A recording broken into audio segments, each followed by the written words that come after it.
Book 2, Chapter 9. The Awakening. "Do you know," said Clement, "that I am waiting for the explanation which I think you owe me?" They were alone together, lingering still at the table to which Andre-Louis had come belatedly. And Andre-Louis was loading himself a pipe. Of late, since joining the Binet troupe, he had acquired the habit of smoking. The others had gone, some to take the air, and others, like Binet and Madame, because they felt that it were discreet to leave those two to the explanations that must pass. It was a feeling that Andre-Louis did not share. He kindled a light and leisurely applied it to his pipe. A frown came to settle on his brow. "Explanation?" he questioned presently, and looked at her. "But on what score?" "On the score of the deception you have practiced on us, on me." "I have practiced none," he assured her. "You mean that you have simply kept your own counsel, and that in silence there is no deception. But it is deceitful to withhold facts concerning yourself and your true station from your future wife. You should not have pretended to be a simple country lawyer, which, of course, anyone could see that you are not. It may have been very romantic, but... Enfin, will you explain?" "I see," he said, and pulled at his pipe. "But you are wrong, Clement. I have practiced no deception. If there are things about me that I have not told you, it is that I did not account them of much importance. But I have never deceived you by pretending to be other than I am. I am neither more nor less than I have represented myself." This persistence began to annoy her, and the annoyance showed on her winsome face, coloured her voice. "Ha! And that fine lady of the nobility with whom you are so intimate, who carried you off in her cabriolet with so little ceremony towards myself, what is she to you?" "A sort of sister," said he. "A sort of sister!" She was indignant. "Harlequin foretold that you would say so, but he was amusing himself. It was not very funny. It is less funny still from you. She has a name, I suppose, this sort of sister?" "Certainly she has a name. She is Mademoiselle Aline de Kercadiou, the niece of Quentin de Kercadiou, Lord of Gavrillac." "Oh ho! That's a sufficiently fine name for your sort of sister. What sort of sister, my friend?" For the first time in their relationship he observed and deplored the taint of vulgarity, of shrewishness in her manner. "It would have been more accurate in me to have said a sort of reputed left-handed cousin." "A reputed left-handed cousin? And what sort of relationship may that be? Faith, you dazzle me with your lucidity." "It requires to be explained." "That is what I have been telling you, but you seem very reluctant with your explanations." "Oh, no. It is only that they are so unimportant. But be you the judge. Her uncle, M. de Kercadiou, is my godfather, and she and I have been playmates from infancy as a consequence. It is popularly believed in Gavrillac that M. de Kercadiou is my father. He has certainly cared for my rearing from my tenderest years, and it is entirely owing to him that I was educated at Louis-le-Grand. I owe to him everything I have, or rather, everything that I had. For of my own free will, I have cut myself adrift, and today I possess nothing save what I can earn for myself in the theatre or elsewhere." She sat stunned and pale under that cruel blow to her swelling pride. Had he told her this but yesterday, it would have made no impression upon her. It would have mattered not at all. The event of today, coming as a sequel, would but have enhanced him in her eyes. But coming now, after her imagination had woven for him so magnificent a background, after the rashly assumed discovery of his splendid identity had made her the envied of all the company, after having been in her own eyes and theirs enshrined by marriage with him as a great lady, this disclosure crushed and humiliated her. Her prince in disguise was merely the outcast bastard of a country gentleman. She would be the laughing-stock of every member of her father's troop, of all those who had so lately envied her this romantic good fortune. "You should have told me this before," she said in a dull voice that she strove to render steady. "Perhaps I should. But does it really matter?" "Matter?" She suppressed her fury to ask another question. "You say that this Monsieur de Kercadiou is popularly believed to be your father. What precisely do you mean?" "Just that. It is a belief that I do not share. It is a matter of instinct, perhaps, with me. Moreover, once I asked M. de Kercadiou point blank, and I received from him a denial. It is not, perhaps, a denial to which one would attach too much importance in all the circumstances.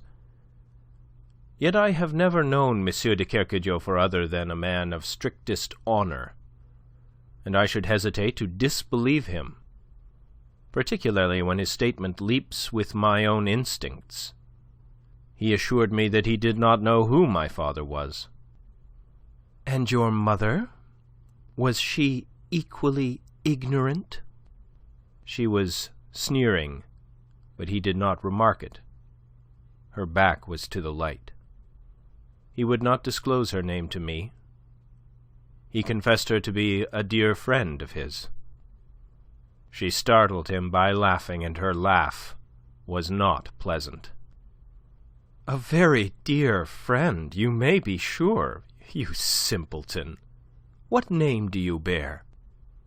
He restrained his own rising indignation to answer her questions calmly. "Moreau. It was given me, so I am told, from the Brittany village in which I was born. But I have no claim to it. In fact, I have no name unless it be Scaramouche, to which I have earned a title. So that you see, my dear," he ended with a smile, "I have practiced no deception whatever. No, I see that now." She laughed without mirth, then drew a deep breath and rose. "I am very tired," she said. He was on his feet in an instant, all solicitude, but she waved him wearily back. "I think I will rest until it is time to go to the theatre." She moved towards the door, dragging her feet a little. He sprang to open it, and she passed out without looking at him. Her so brief romantic dream was ended. The glorious world of fancy which in the last hour she had built with such elaborate detail, over which it should be her exalted destiny to rule, lay shattered about her feet, its debris so many stumbling blocks that prevented her from winning back to her erstwhile content in Scaramouche, as he really was. Andre-Louis sat in the window embrasure, smoking and looking idly out across the river. He was intrigued and meditative. He had shocked her. The fact was clear. Not so the reason. That he should confess himself nameless should not particularly injure him in the eyes of a girl reared amid the surroundings that had been Climene's. and yet that his confession had so injured him was fully apparent. There, still at his brooding, the returning Columbine discovered him a half-hour later.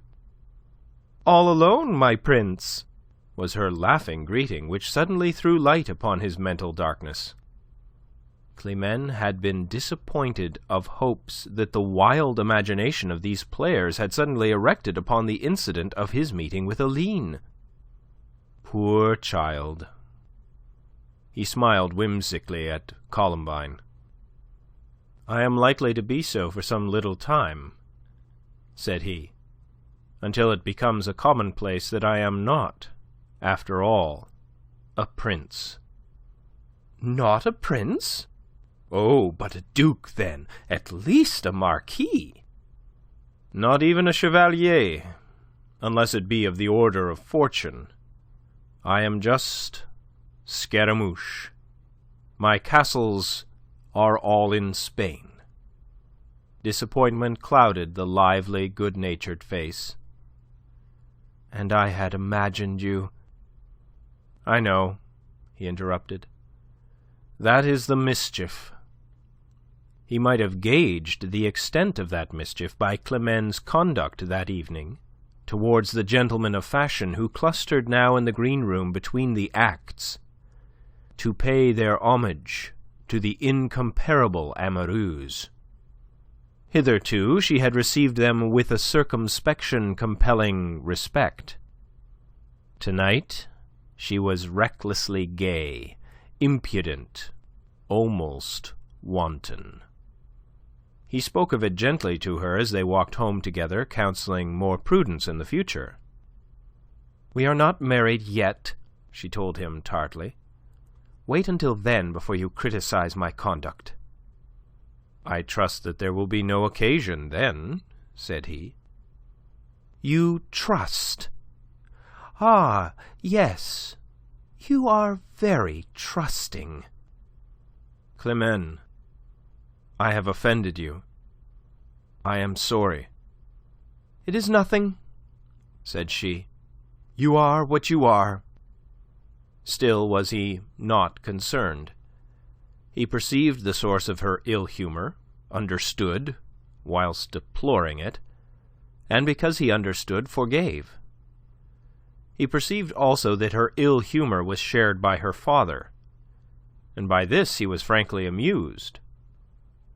Towards M. Binet, a tolerant contempt was the only feeling that complete acquaintance could beget.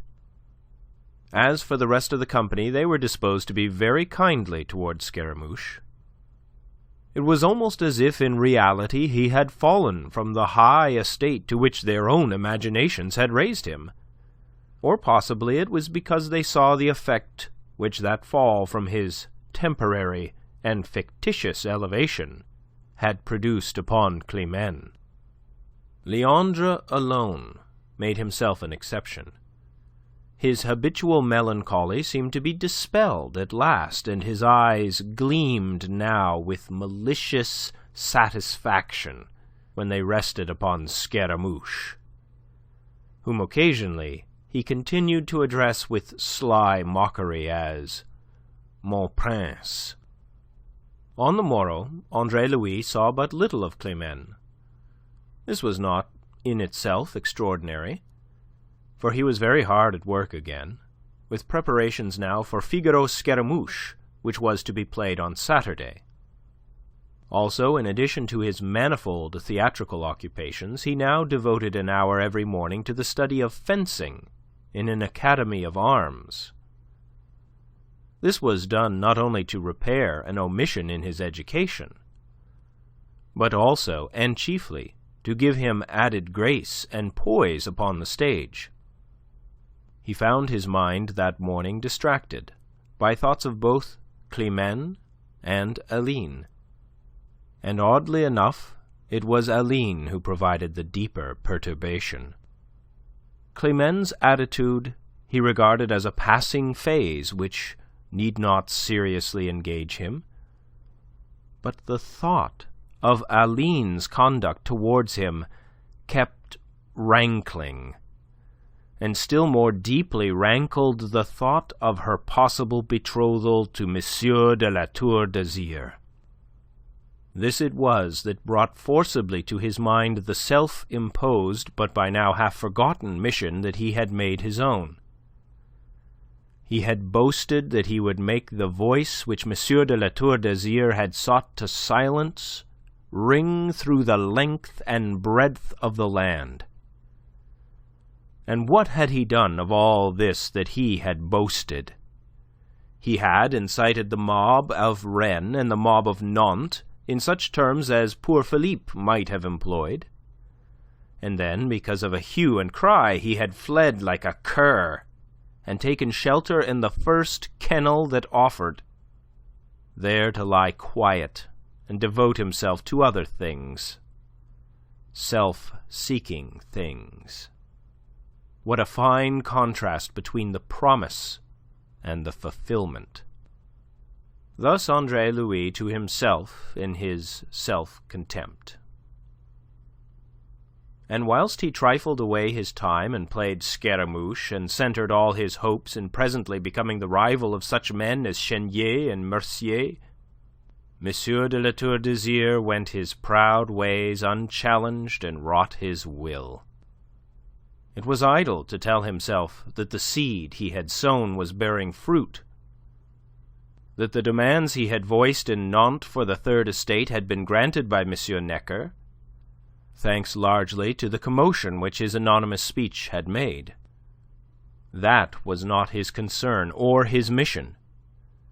It was no part of his concern to set about the regeneration of mankind or even the regeneration of the social structure of France. His concern was to see that Monsieur de la Tour d'Azyr paid to the utmost liard for the brutal wrong he had done Philippe de Vilmorin.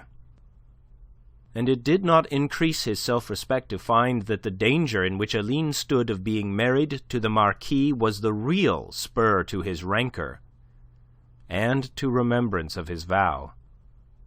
He was, too unjustly perhaps, disposed to dismiss as mere sophistries his own arguments that there was nothing he could do, that, in fact, he had but to show his head to find himself going to Rennes under arrest and making his final exit from the world's stage by way of the gallows.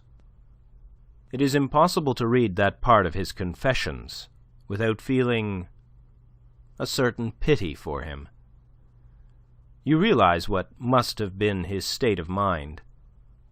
You realize what a prey he was to emotions so conflicting. And if you have the imagination that will enable you to put yourself in his place, you will also realize how impossible was any decision save the one to which he says he came, that he would move at the first moment that he perceived in what direction it would serve his real aims to move. It happened that the first person he saw when he took the stage on that Thursday evening was Aline. The second was the Marquis de la Tour d'Azyr. They occupied a box on the right of and immediately above the stage. There were others with them, notably a thin, elderly, resplendent lady whom Andre-Louis supposed to be Madame la Comtesse de Sautron. But at the time he had no eyes for any but those two, who of late had so haunted his thoughts. The sight of either of them would have been sufficiently disconcerting. The sight of both of them together very nearly made him forget the purpose for which he had come upon the stage. Then he pulled himself together and played. He played, he says, with an unusual nerve, and never in all that brief but eventful career of his was he more applauded. That was the evening's first shock. The next came after the second act. Entering the green room, he found it more thronged than usual, and at the far end, with Climene, over whom he was bending from his fine height, his eyes intent upon her face, what time his smiling lips moved in talk, Monsieur de la Tour d'Azyr. He had her entirely to himself, a privilege none of the men of fashion who were in the habit of visiting the coulisses had yet enjoyed. Those lesser gentlemen had all withdrawn before the Marquis, as jackals withdraw before the lion. Andre stared a moment, stricken. Then, recovering from his surprise, he became critical in his study of the Marquis. He considered the beauty and grace and splendor of him, his courtly air, his complete and unshakable self-possession. But more than all, he considered the expression of the dark eyes that were devouring Climene's lovely face, and his own lips tightened. Monsieur de la Tour d'Azyr never heeded him or his stare, nor, had he done so, would he have known who it was that looked at him from behind the make-up of Scaramouche. Nor, again, had he known, would he have been in the least troubled or concerned. Andre-Louis sat down apart, his mind in turmoil. Presently he found a mincing young gentleman addressing him, and made shift to answer as was expected. Climene having been thus sequestered, and Columbine being already thickly besieged by gallants, the lesser visitors had to contend themselves with Madame and the male members of the troupe. M. Binet, indeed, was the centre of a gay cluster that shook with laughter at his sallies. He seemed of a sudden to have emerged from the gloom of the last 2 days into a high good humour, and Scaramouche observed how persistently his eyes kept flickering upon his daughter and her splendid courtier. That night there were high words between Andre-Louis and Climene, the high words proceeding from Climene.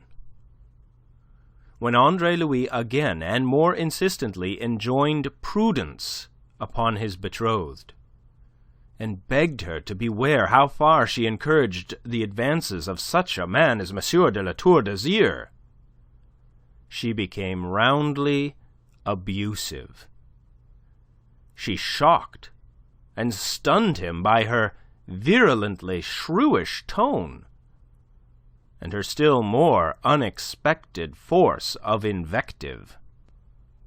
He sought to reason with her, and finally she came to certain terms with him. "If you have become betrothed to me simply to stand as an obstacle in my path, the sooner we make an end, the better." "You do not love me, then, Climene?" "Love has nothing to do with it. I'll not tolerate your insensate jealousy. A girl in the theatre must make it her business to accept homage from all." "Agreed. And there is no harm, provided she gives nothing in exchange." White-faced, with flaming eyes, she turned on him at that. "Now, what exactly do you mean?" "My meaning is clear. A girl in your position may receive all the homage that is offered, provided she receives it with a dignified aloofness, implying clearly that she has no favours to bestow in return beyond the favour of her smile. If she is wise, she will see to it that the homage is always offered collectively by her admirers, and that no single one amongst them shall ever have the privilege of approaching her alone. If she is wise, she will give no encouragement, nourish no hopes that it may afterwards be beyond her power to deny realization." "How? You dare!" "I know my world, and I know Monsieur de la Tour d'Azyr," he answered her. He is a man without charity, without humanity almost. A man who takes what he wants wherever he finds it, and whether it is given willingly or not. A man who reckons nothing of the misery he scatters on his self-indulgent way. A man whose only law is force. Ponder it, Climene, and ask yourself if I do you less than honor in warning you." He went out on that, feeling a degradation in continuing the subject. The days that followed were unhappy days for him, and for at least one other. That other was Leandre, who was cast into the profoundest dejection by M. de La Tour d'Azyr's assiduous attendance upon Climene. The Marquis was to be seen at every performance. A box was perpetually reserved for him, and invariably he came either alone or else with his cousin, M. de Chabrillane. On Tuesday of the following week, Andre-Louis went out alone early in the morning. He was out of temper, fretted by an overwhelming sense of humiliation, and he hoped to clear his mind by walking. In turning the corner of the Place de Bouffay, he ran into a slightly built, sallow-complexioned gentleman, very neatly dressed in black, wearing a tie wig under a round hat. The man fell back at sight of him, levelling a spyglass, then hailed him in a voice that rang with amazement. "Moreau! Where the devil have you been hiding yourself these months?" It was Le Chapelier, the lawyer, the leader of the literary chamber of Rennes. "Behind the skirts of Thespis," said Scaramouche. "I don't understand." "I didn't intend that you should. What of yourself, Isaac, and what of the world which seems to have been standing still of late?" "Standing still!" The Chapelier laughed.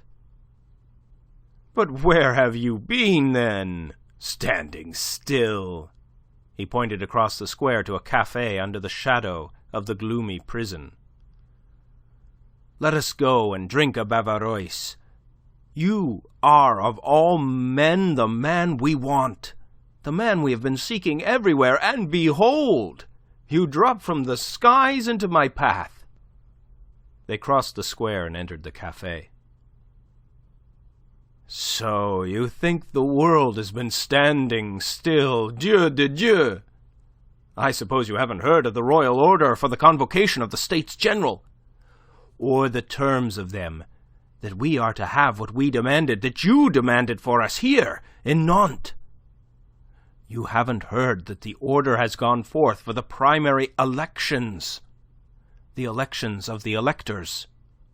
You haven't heard of the fresh uproar in Rennes last month. The order was that the three estates should sit together at the State General of the bailliage, but in the bailliage of Rennes, the nobles must ever be recalcitrant. They took up arms, actually, 600 of them, with their valetaille, headed by your old friend, M. de La Tour d'Azyr, and they were for slashing us, the members of the Third Estate, into ribbons, so as to put an end to our insolence." He laughed delicately. "But by God, we showed them that we too could take up arms. It was what you yourself advocated here in Nantes last November. We fought them, a pitched battle in the streets under the leadership of your namesake, Moreau, the provost, and we so peppered them that they were glad to take shelter in the Cordelier convent. That is the end of their resistance to the royal authority and the people's will." He ran on at great speed, detailing the events that had taken place, and finally came to the matter which had, he announced, been causing him to hunt for Andre-Louis until he had all but despaired of finding him.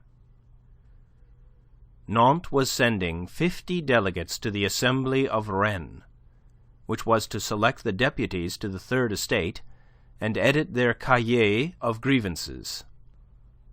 Rennes itself was being as fully represented, whilst such villages as Gavrillac were sending 2 delegates for every 200 hearths or less. Each of these 3 had clamoured that Andre-Louis Moreau should be one of its delegates. Gavrillac wanted him because he belonged to the village, and it was known there what sacrifices he had made in the popular cause.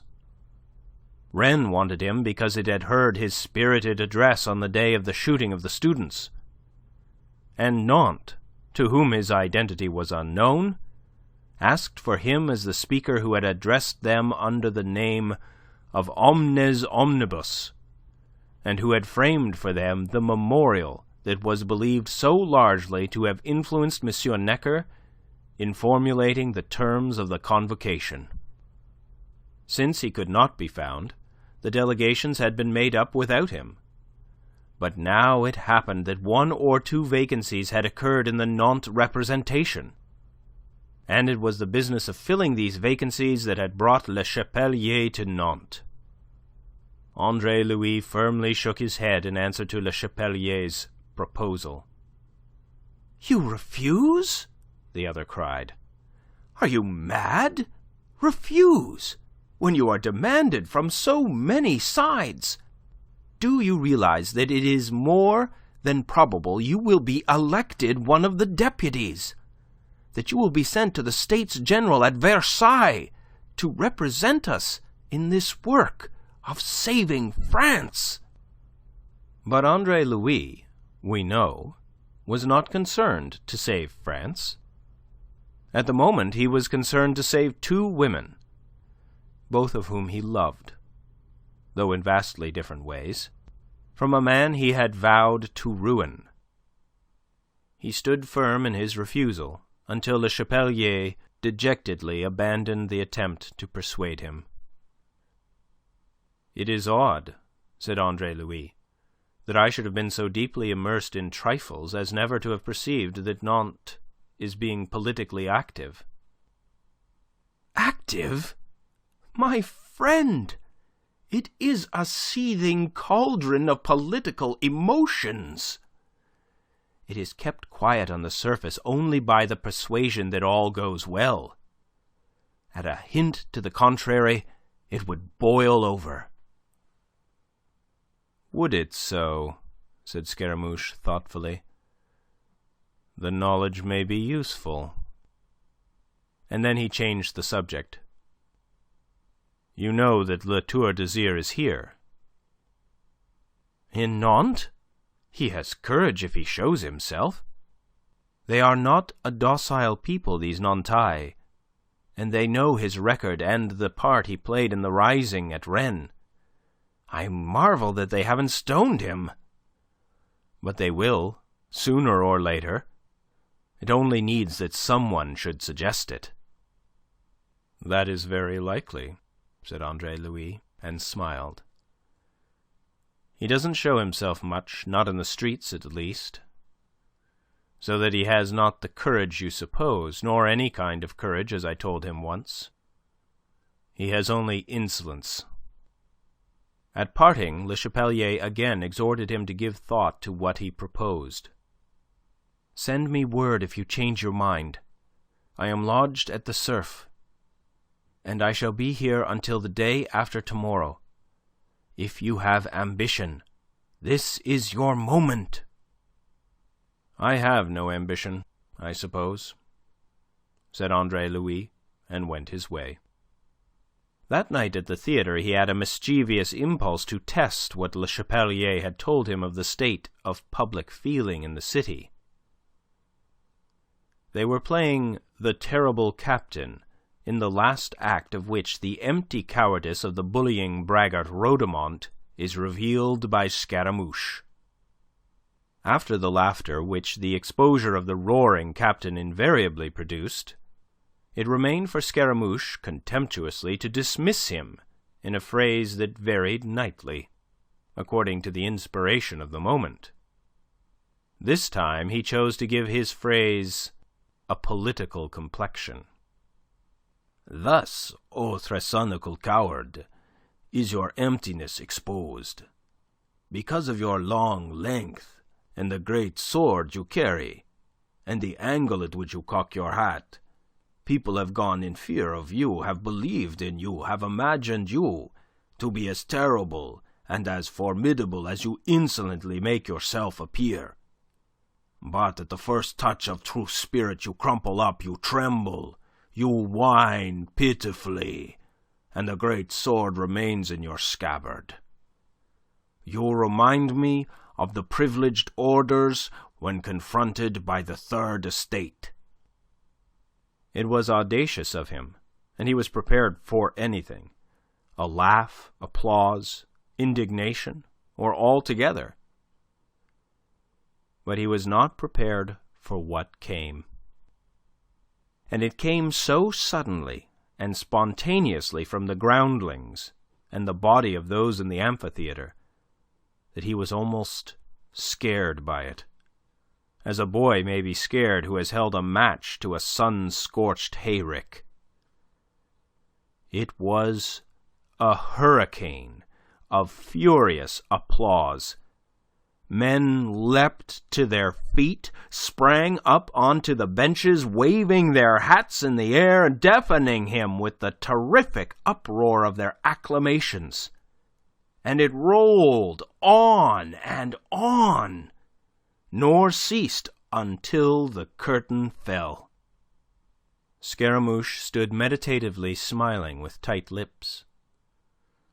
At the last moment he had caught a glimpse of Monsieur de la Tour d'Azyr's face, thrust farther forward than usual from the shadows of his box, and it was a face set in anger, with eyes on fire. "Mon Dieu!" laughed Rhodomont, recovering from the real scare that had succeeded his histrionic terror. "But you have a great trick of tickling them in the right place, Scaramouche." Scaramouche looked up at him and smiled. "It can be useful upon occasion," said he, and went off to his dressing-room to change. But a reprimand awaited him. He was delayed at the theatre by matters concerned with the scenery of the new piece they were to mount upon the morrow. By the time he was rid of the business, the rest of the company had long since left. He called a chair and had himself carried back to the inn in solitary state. It was one of many minor luxuries his comparatively affluent present circumstances permitted. Coming into that upstairs room that was common to all the troupe, he found M. Binet talking loudly and vehemently. He had caught sounds of his voice whilst yet upon the stairs. As he entered, Binet broke off short and wheeled to face him. "You are here at last!" It was so odd a greeting that Andre-Louis did no more than look his mild surprise. "I await your explanations of the disgraceful scene that you provoked tonight." "Disgraceful? Is it disgraceful that the public should applaud me?" "The public? The rabble, you mean? Do you want to deprive us of the patronage of all gentlefolk by vulgar appeals to the low passions of the mob?" Andre-Louis stepped past M. Binet and forward to the table. He shrugged contemptuously. The man offended him, after all. "You exaggerate grossly, as usual." "I do not exaggerate. And I am the master in my own theatre. This is the Binet troupe, and it shall be conducted in the Binet way." "Who are the gentlefolk, the loss of whose patronage to the Feydeau will be so poignantly felt?" asked Andre-Louis. "You imply that there are none? See how wrong you are. After the play tonight, Monsieur le Marquis de la Tour d'Azyr came to me, and spoke to me in the severest terms about your scandalous outburst. I was forced to apologize, and..." "The more fool you," said Andre-Louis. "A man who respected himself would have shown that gentleman the door."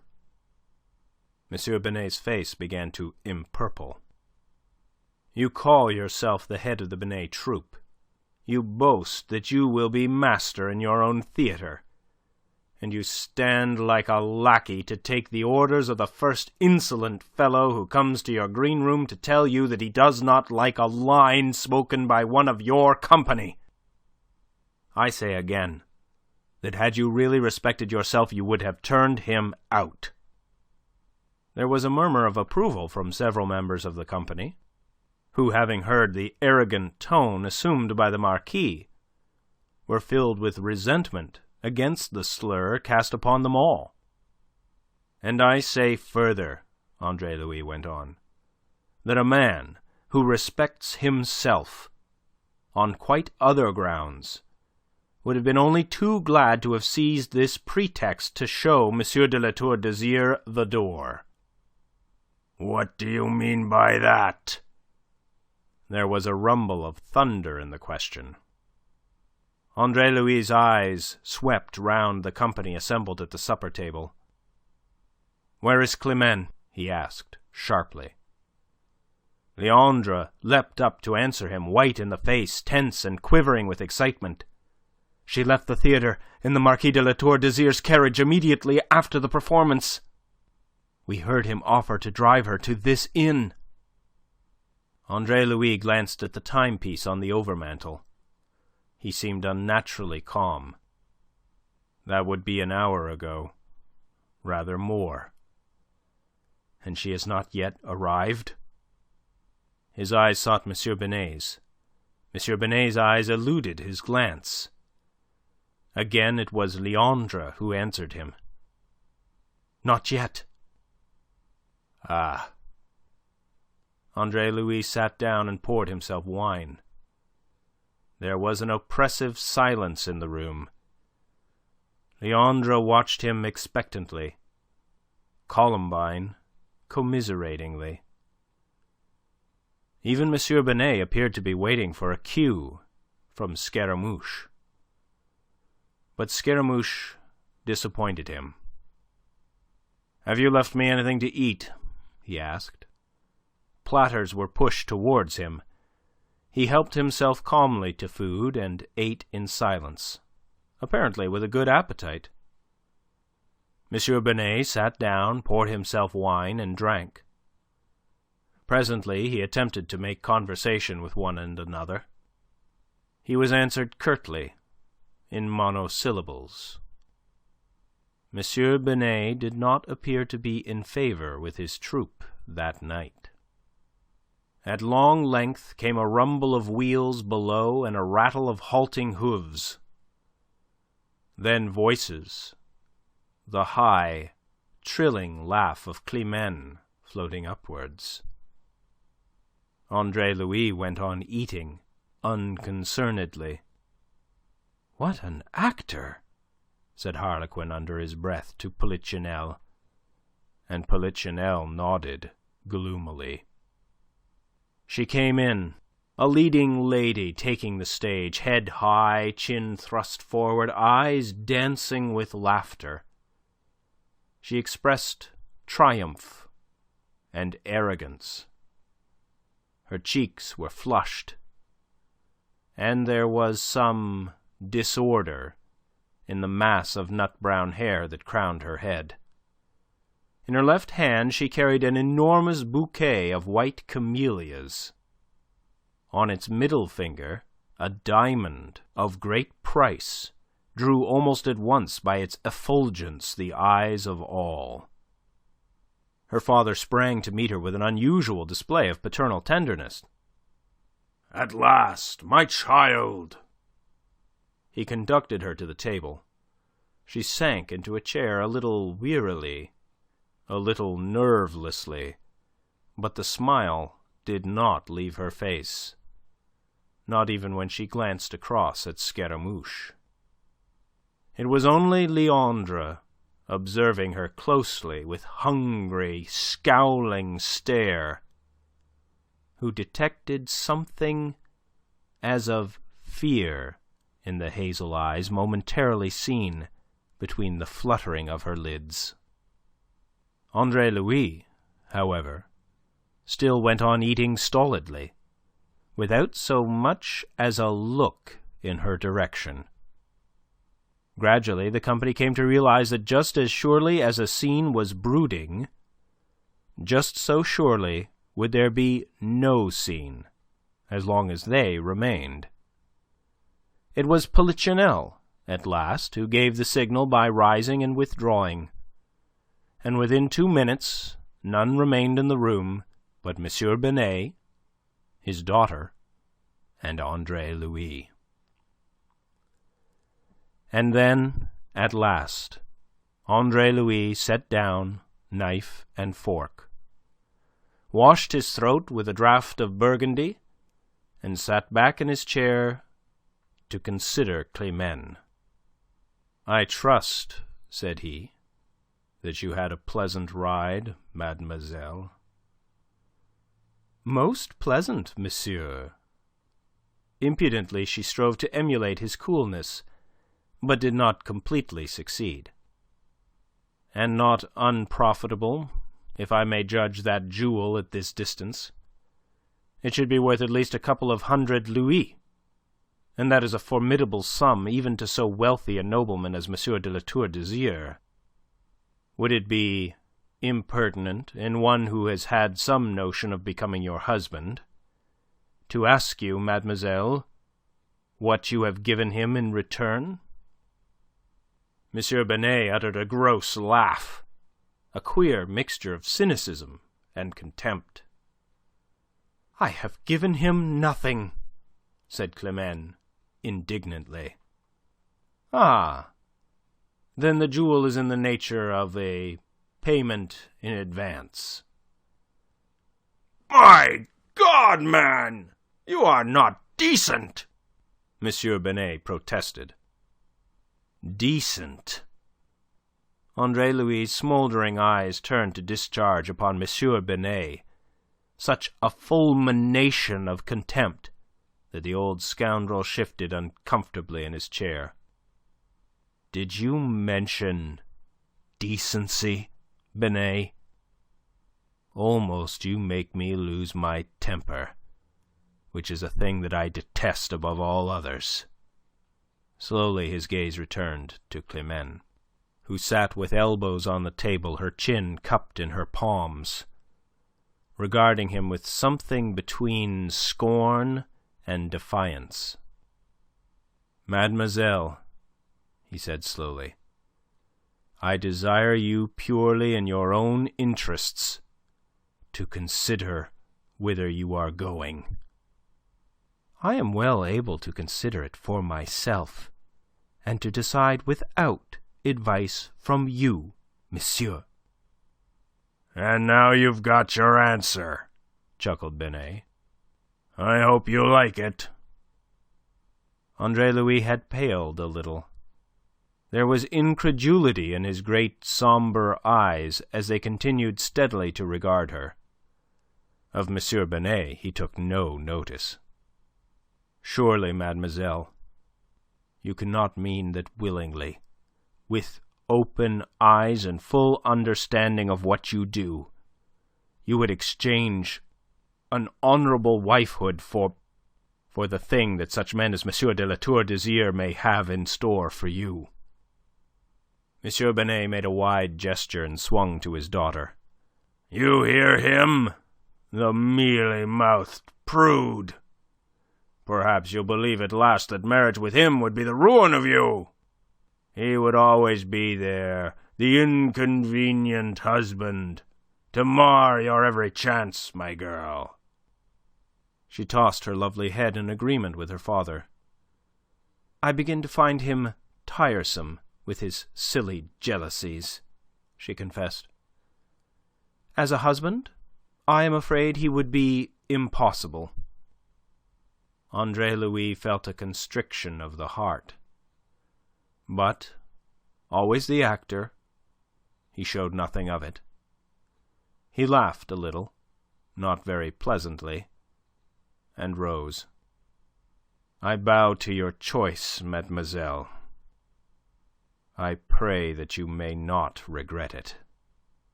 "Regret it?" cried M. Binet. He was laughing, relieved to see his daughter at last rid of this suitor of whom he had never approved, if we except those few hours when he really believed him to be an eccentric of distinction. "And what shall she regret? That she accepted the protection of a nobleman so powerful and wealthy that as a mere trinket he gives her a jewel worth as much as an actress earns in a year at the Comedie Francaise." He got up and advanced towards Andre-Louis.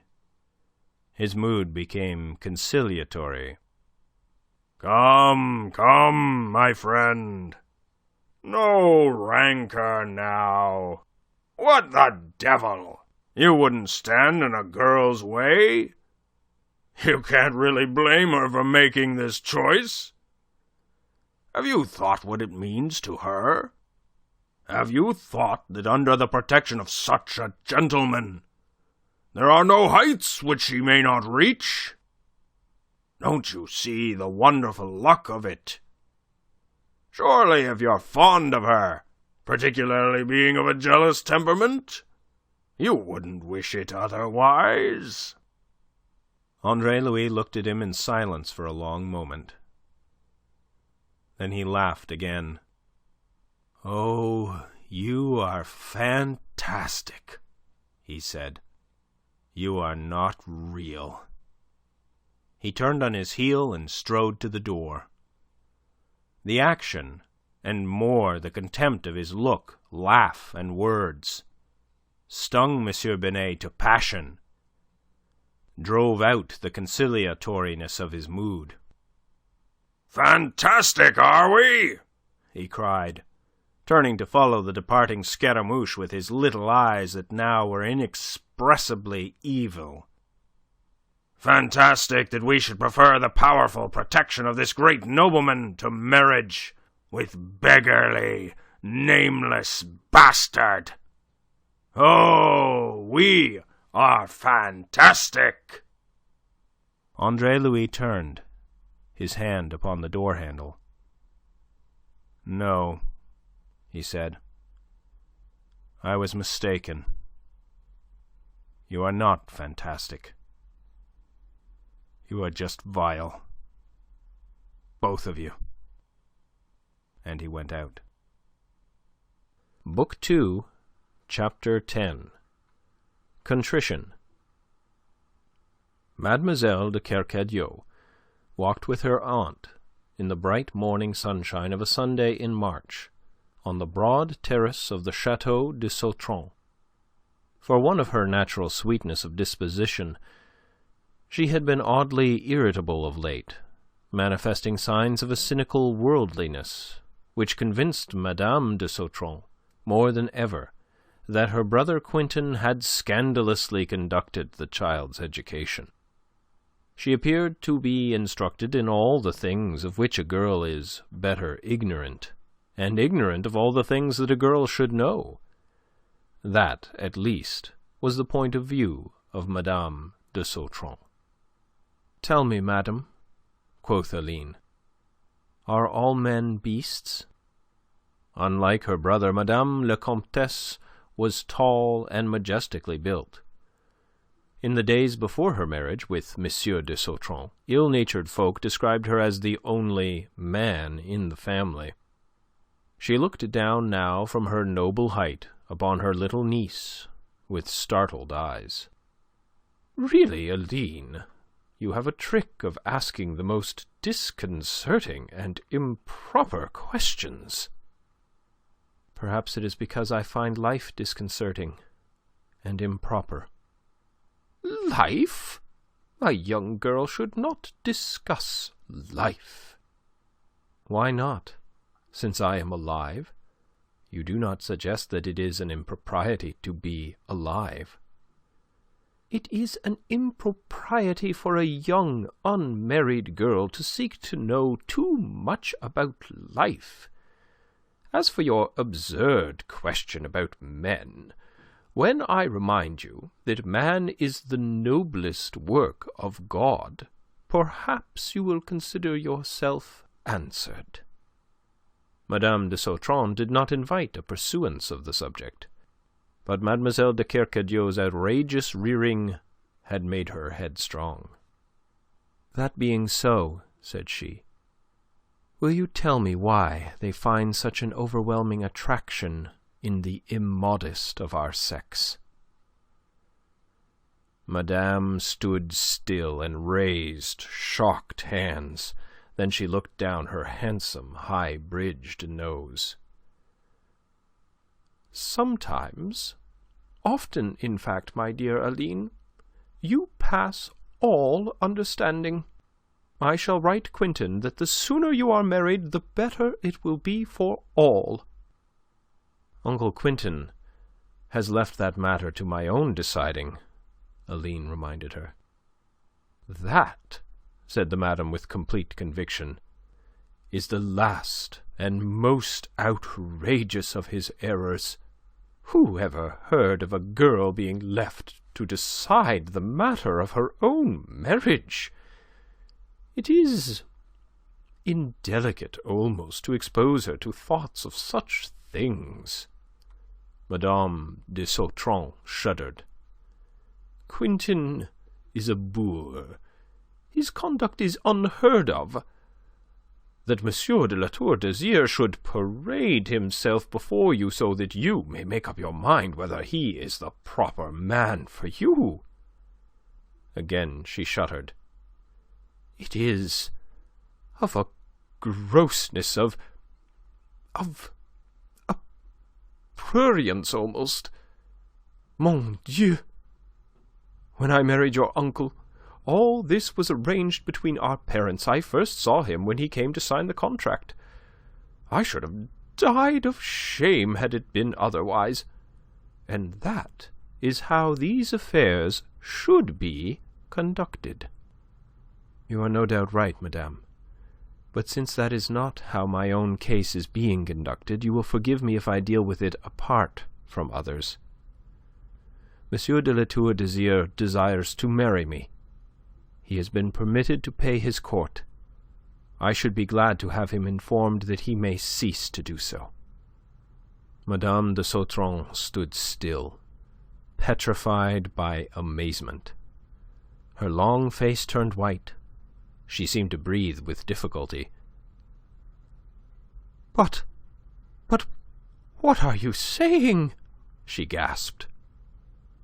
Quietly, Aline repeated her statement.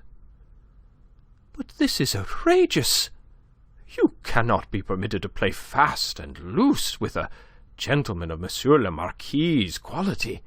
Why, it is little more than a week since you permitted him to be informed that you would become his wife." "I did so in a moment of rashness. Since then, Monsieur le Marquis's own conduct has convinced me of my error." "But, mon Dieu!" cried the Countess. "Are you blind to the great honour that is being paid you? Monsieur le Marquis will make you the first lady in Brittany. Yet, little fool that you are, and greater fool that Quentin is, you trifle with this extraordinary good fortune. Let me warn you." She raised an admonitory forefinger. "If you continue in this stupid humour, Monsieur de La Tour d'Azyr may definitely withdraw his offer and depart in justified mortification." "That, madam, as I am endeavouring to convey to you, is what I most desire." "Oh, you are mad!" "It may be, madam, that I am sane in preferring to be guided by my instincts.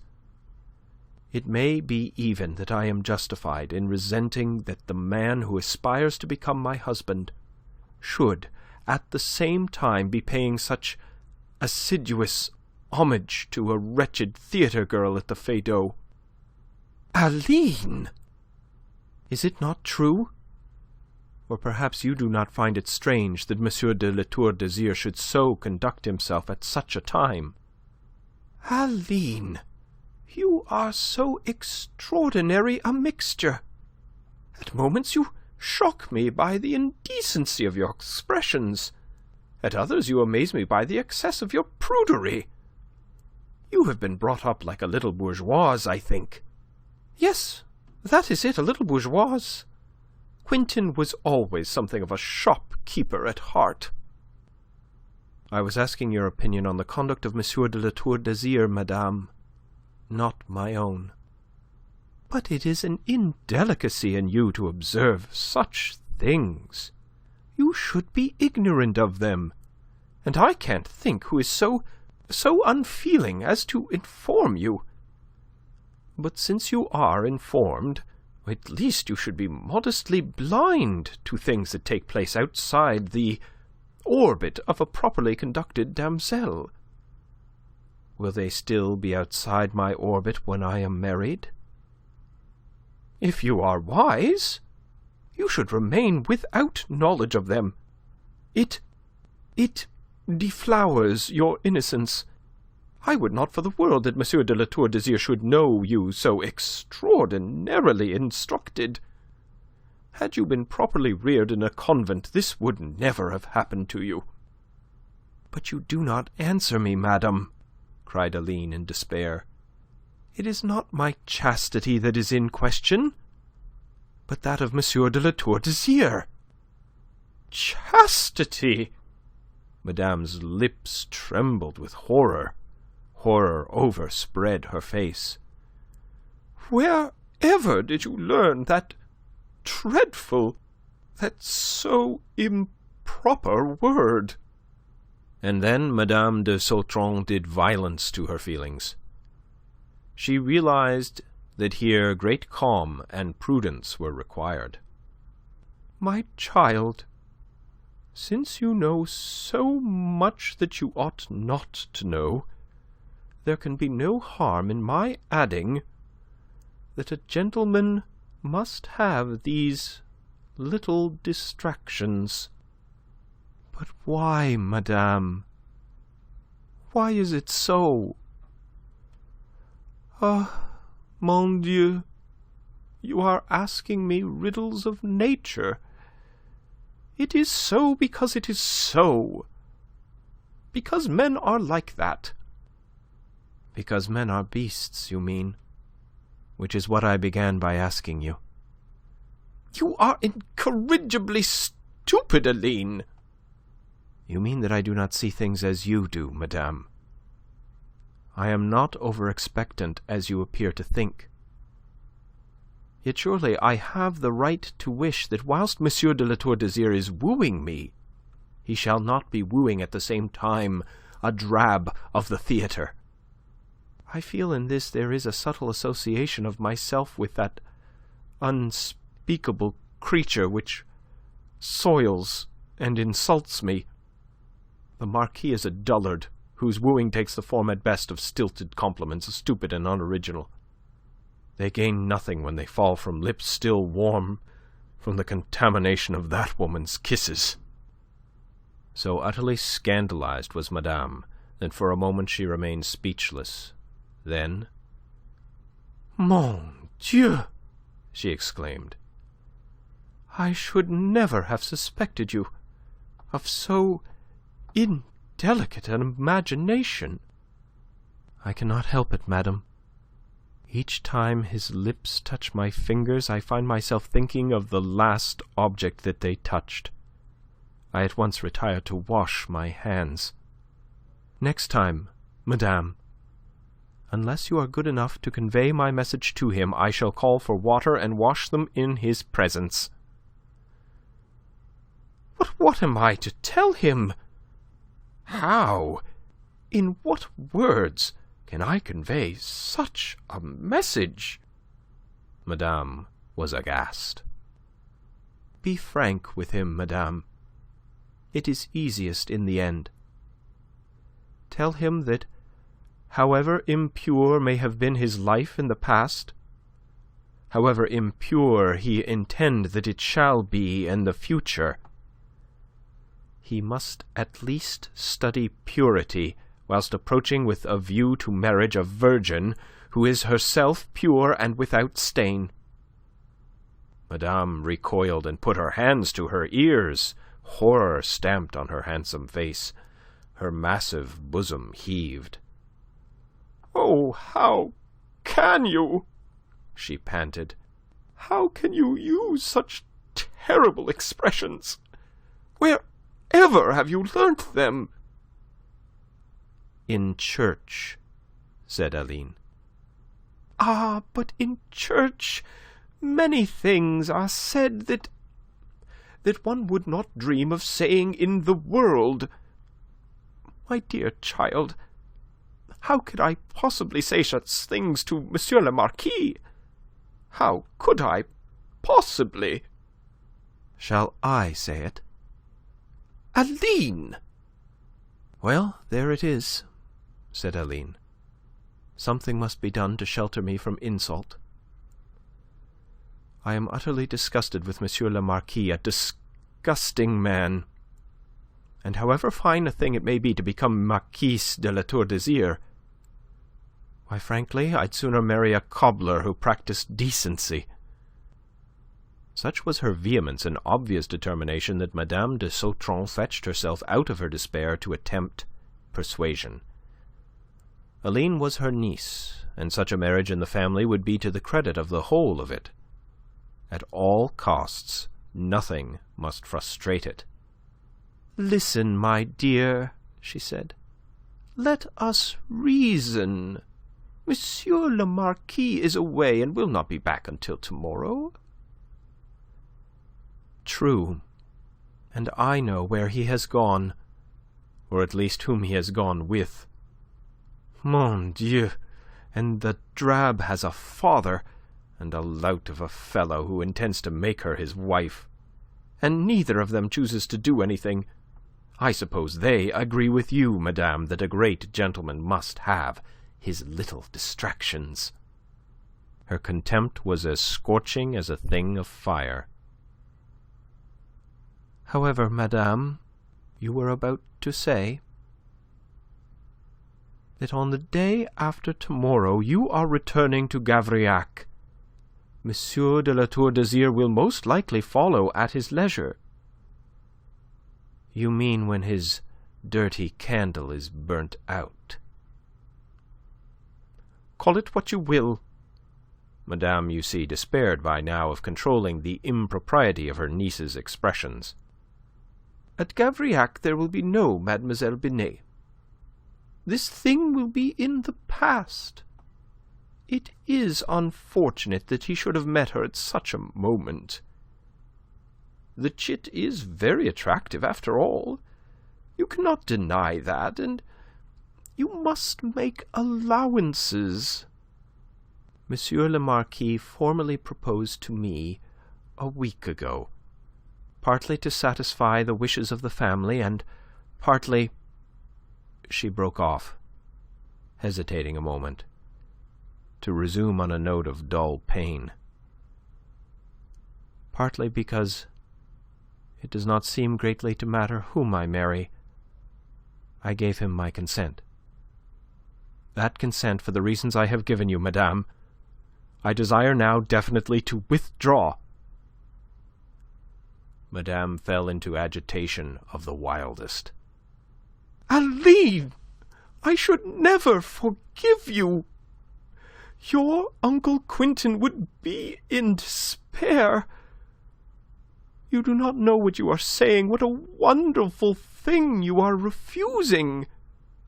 Have you no sense of your position, of the station into which you were born?"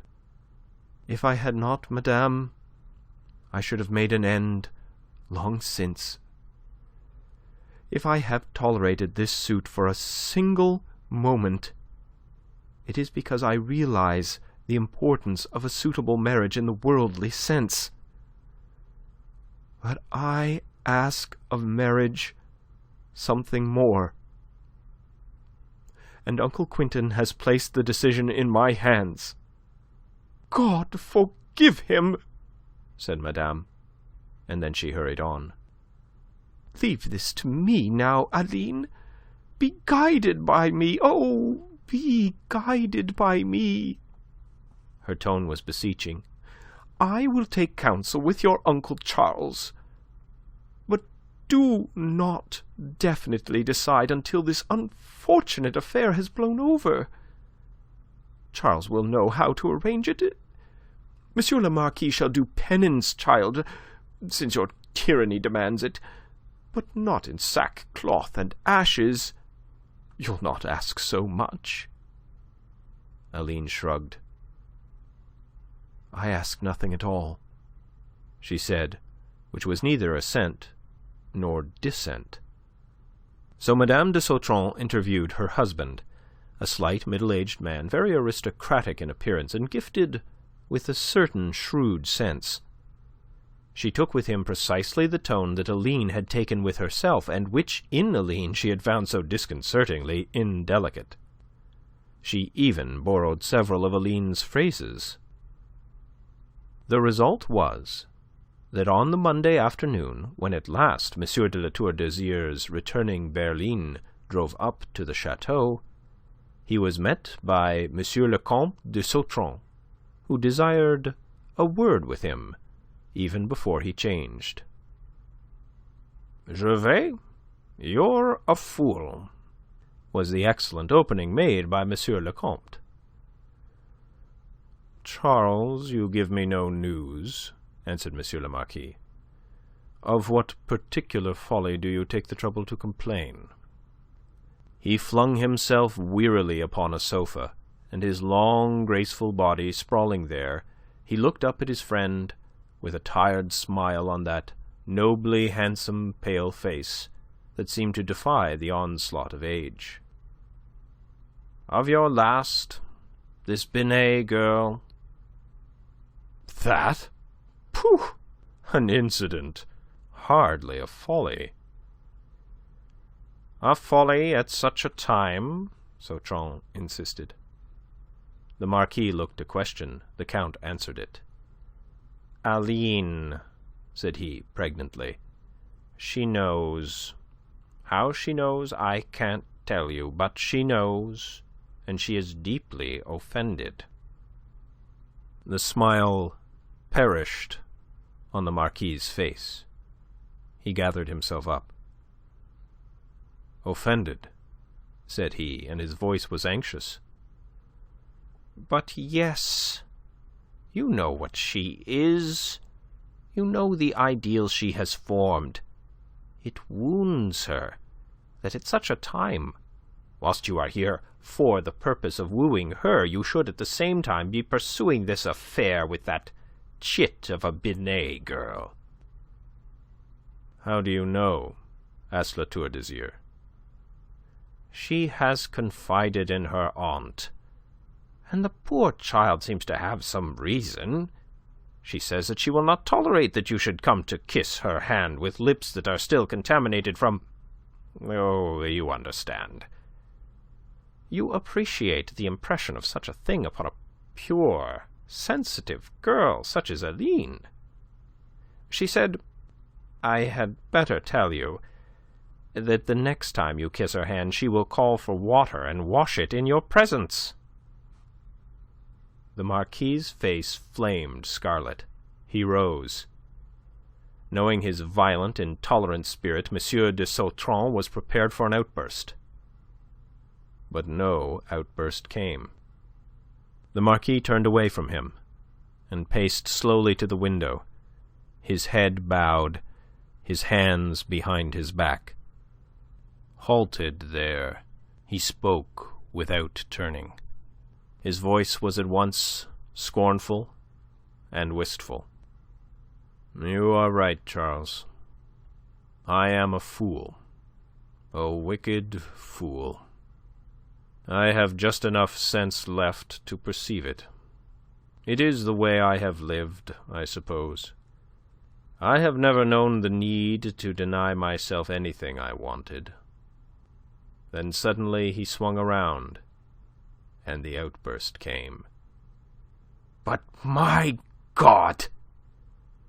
I want Aline as I have never wanted anything yet. I think I should kill myself in rage if through my folly I should have lost her."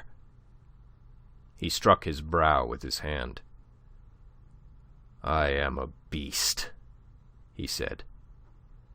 "I should have known that if that sweet saint got word of these petty devilries of mine, she would despise me. And I tell you, Charles, I'd go through fire to gain her respect." "I hope it is regained on easier terms," said Charles, and then, to ease the situation, which began to irk him by its solemnity, he made a feeble joke. "It is merely asked of you that you refrain from going through certain fires that are not accounted by mademoiselle of too purifying a nature. As to that Binet girl, it is finished. Finished!" said the Marquis. "I congratulate you. When did you make that decision?" "This moment. I would to God I had made it 24 hours ago. As it is," he shrugged, "why, 24 hours of her have been enough for me as they would have been for any man. A mercenary, self-seeking little baggage with the soul of a trull. Bah!" He shuddered in disgust of himself and her. "Ah, that makes it easier for you," said M. de Sautron cynically. "Don't say it, Charles. It is not so. Had you been less of a fool, you would have warned me sooner." "I may prove to have warned you soon enough if you'll profit by the warning."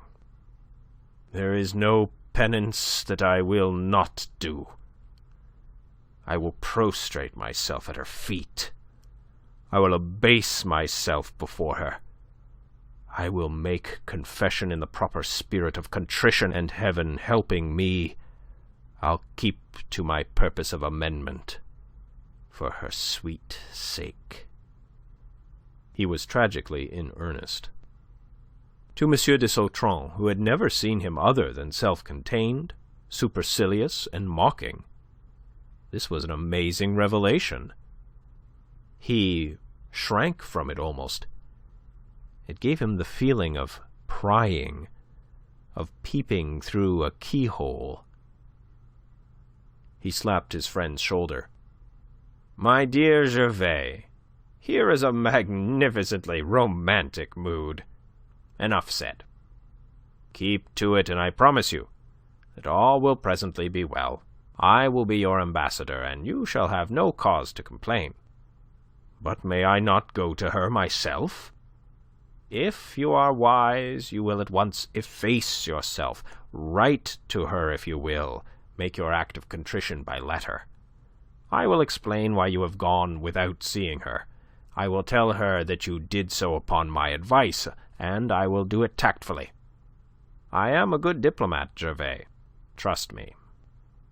M. le Marquis raised his head and showed a face that pain was searing. He held out his hand. "Very well, Charles. Serve me in this, and count me your friend in all things."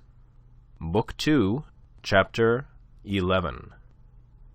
The Fracas at the Theatre Feydeau.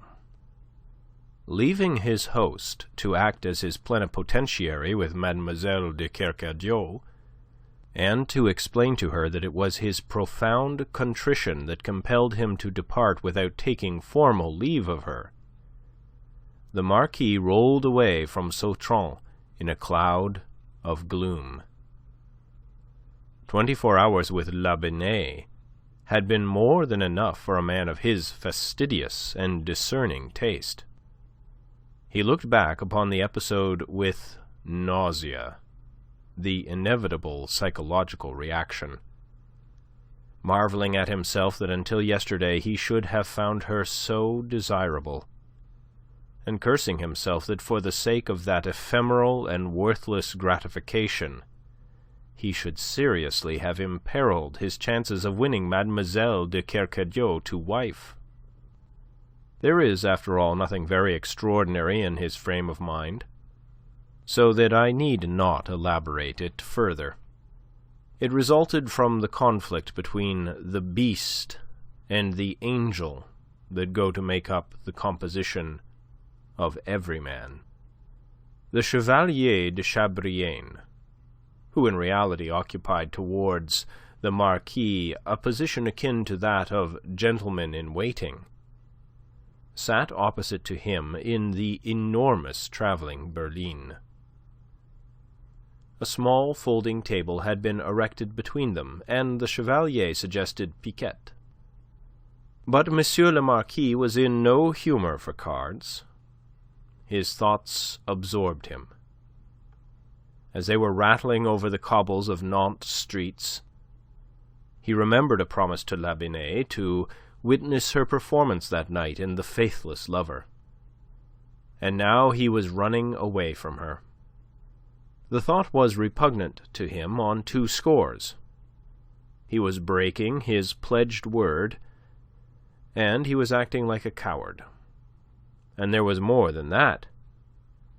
He had let the mercenary little strumpet, it was thus he thought of her at present, and with some justice, to expect favours from him in addition to the lavish awards which already he had made her. The baggage had almost sought to drive a bargain with him as to her future. He was to take her to Paris, put her into her own furniture, as the expression ran, and still runs, and under the shadow of his powerful protection see that the doors of the great theatres of the capital should be opened to her talents. He had not, he was thankful to reflect, exactly committed himself, but neither had he definitely refused her. It became necessary now to come to an understanding, since he was compelled to choose between his trivial passion for her, a passion quenched already, and his deep, almost spiritual devotion to Mademoiselle de Kercadiou. His honour, he considered, demanded of him that he should at once deliver himself from a false position. La Binet would make a scene, of course, but he knew the proper specific to apply to hysteria of that nature. Money, after all, has its uses. He pulled the cord. The carriage rolled to a standstill. A footman appeared at the door. "To the Theatre Feydeau," said he. The footman vanished, and the berline rolled on. Monsieur de Chabrillane laughed cynically. "I trouble you not to be amused," snapped the Marquis. "You don't understand." Thereafter he explained himself. It was a rare condescension in him.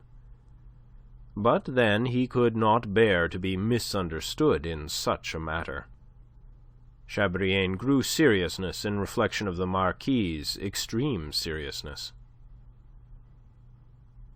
"Why not write?" he suggested. "Myself, I confess that I should find it easier." Nothing could better have revealed Monsieur le Marquis's state of mind than his answer. Letters are liable both to miscarriage and to misconstruction. 2 risks I will not run. If she did not answer, I should never know which had been incurred. And I shall have no peace of mind until I know that I have set a term to this affair. The berline can wait while we are at the theatre. We will go on afterwards. We will travel all night if necessary." "Peste!" said M. de Chabrillane with a grimace. But that was all. The great travelling carriage drew up at the lighted portals of the Feydeau, and M. le Marquis stepped out. he entered the theatre with Chabrillane, all unconsciously to deliver himself into the hands of Andre-Louis. Andre-Louis was in a state of exasperation produced by Climene's long absence from Nantes in the company of M. le Marquis, and fed by the unspeakable complacency with which M. Binet regarded that event of quite unmistakable import. However much he might affect the frame of mind of the Stoics, and seek to judge with a complete detachment, in the heart and soul of him, Andre-Louis was tormented and revolted. It was not Climene he blamed. He had been mistaken in her. She was just a poor, weak vessel, driven helplessly by the first breath, however foul, that promised her advancement. She suffered from a plague of greed, and he congratulated himself upon having discovered it before making her his wife. He felt for her now nothing but a deal of pity and some contempt. The pity was begotten of the love that she had lately inspired in him. It might be likened to the dregs of love, all that remained after the potent wine of it had been drained off. His anger he reserved for her father and her seducer. The thoughts that were stirring in him on that Monday morning, when it was discovered that Climene had not yet returned from her excursion of the previous day in the coach of M. le Marquis, were already wicked enough without the spurring they received from the distraught Leandre. Hitherto the attitude of each of these men towards the other had been one of mutual contempt. The phenomenon has frequently been observed in like cases. Now, what appeared to be a common misfortune brought them into a sort of alliance. So, at least, it seemed to Leandre when he went in quest of Andre-Louis, who with apparent unconcern was smoking a pipe upon the quay immediately facing the inn. "Name of the pig!" said Leandre. "How can you take your ease and smoke at such a time?" Scaramouche surveyed the sky. "I do not find it too cold," said he. "The sun is shining. I am very well here." "Do I talk of the weather?" Leandre was very excited. "Of what, then?" "Of Climene, of course." "Oh, the lady has ceased to interest me," he lied. Leandre stood squarely in front of him, a handsome figure, handsomely dressed in these days, his hair well powdered, his stockings of silk. His face was pale, his large eyes looked larger than usual. "Ceased to interest you? Are you not to marry her?" Andre-Louis expelled a cloud of smoke. "You cannot wish to be offensive, yet you almost suggest that I live on other men's leavings." "My God!" said Leandre, overcome, and he stared a while. Then he burst out afresh. "Are you quite heartless? Are you always Scaramouche?" "What do you expect me to do?" asked Andre-Louis, evincing surprise in his own turn, but faintly. "I do not expect you to let her go without a struggle." "But she has gone already." Andre-Louis pulled at his pipe a moment, what time Leandre clenched and unclenched his hands in impotent rage. "And to what purpose struggle against the inevitable? Did you struggle when I took her from you?" "She was not mine to be taken from me. I but aspired, and you won the race. But even had it been otherwise, where is the comparison? That was a thing in honour. This is hell." His emotion moved Andre-Louis. He took Leandre's arm. "You're a good fellow, Leandre. I am glad that I intervened to save you from your fate." "Oh, you don't love her!" cried the other passionately. "You never did. You don't know what it means to love, or you'd not talk like this. My God! If she had been my affianced wife, and this had happened, I should have killed the man, killed him. Do you hear me? But you... Oh, you come out here and smoke, and take the air, and talk of her as another man's leavings. I wonder I didn't strike you for the word." He tore his arm from the other's grip, and looked almost as if he would strike him now. "You should have done it," said Andre-Louis. "It's in your part." With an imprecation, Leandre turned on his heel to go. Andre-Louis arrested his departure. "A moment, my friend. Test me by yourself. Would you marry her now?" "Would I?" The young man's eyes blazed with passion.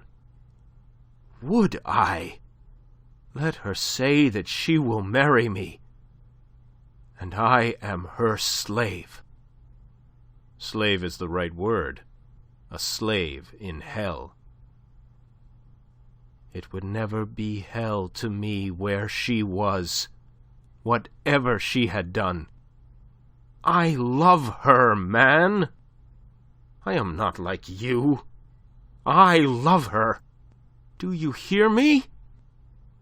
"I have known it for some time," said Andre-Louis, "though I didn't suspect your attack of the disease to be quite so violent. Well, God knows I loved her too. Quite enough to share your thirst for killing. For myself, the blue blood of La Tour d'Azyr would hardly quench this thirst. I should like to add to it the dirty fluid that flows in the veins of the unspeakable Binet." For a second his emotion had been out of hand, and he revealed to Leandre, in the mordant tone of those last words, something of the fires that burned under his icy exterior. The young man caught him by the hand. "I knew you were acting," said he. You feel as I do." "Behold us, fellows in viciousness. I have betrayed myself, it seems. Well, and what now? Do you want to see this pretty Marquis torn limb from limb? I might afford you the spectacle." "What?" Leandre stared, wondering was this another of Scaramouche's cynicisms. "It isn't really difficult, provided I have aid. I require only a little. Will you lend it me?" "Anything you ask," Leandre exploded. "My life, if you require it." Andre-Louis took his arm again. "Let us walk," he said. "I will instruct you." When they came back, the company was already at dinner. Mademoiselle had not yet returned. Sullenness presided at the table. Columbine and Madame wore anxious expressions. The fact was that relations between Binet and his troupe were daily growing more strained. Andre-Louis and Leandre went each to his accustomed place. Binet's little eyes followed them with a malicious gleam. His thick lips pouted into a crooked smile. "You two are grown very friendly of a sudden," he mocked. "You are a man of discernment, Binet," said Scaramouche, the cold loathing of his voice itself an insult. "Perhaps you discern the reason?" "It is readily discerned." "Regale the company with it," he begged, and waited. "What? You hesitate? Is it possible that there are limits to your shamelessness?" Binet reared his great head. "Do you quarrel with me, Scaramouche?" Thunder was rumbling in his deep voice. "Quarrel? You want to laugh. A man doesn't quarrel with creatures like you. We all know the place held in the public esteem by complacent husbands. But in God's name, what place is there at all for complacent fathers?" Binet heaved himself up, a great, towering mass of manhood. Violently he shook off the restraining hand of Perrault, who stood on his left. "1,000 devils!" he roared. "If you take that tone with me, I'll break every bone in your filthy body." "If you were to lay a finger on me, Binet, you would give me the only provocation I still need to kill you." Andre-Louis was as calm as ever, and therefore the more menacing. Alarm stirred the company. He protruded from his pocket the butt of a pistol newly purchased. "I go armed, Binet. It is only fair to give you warning. Provoke me as you have suggested, and I'll kill you with no more compunction than I should kill a slug, which after all is the thing you most resemble. A slug, Binet.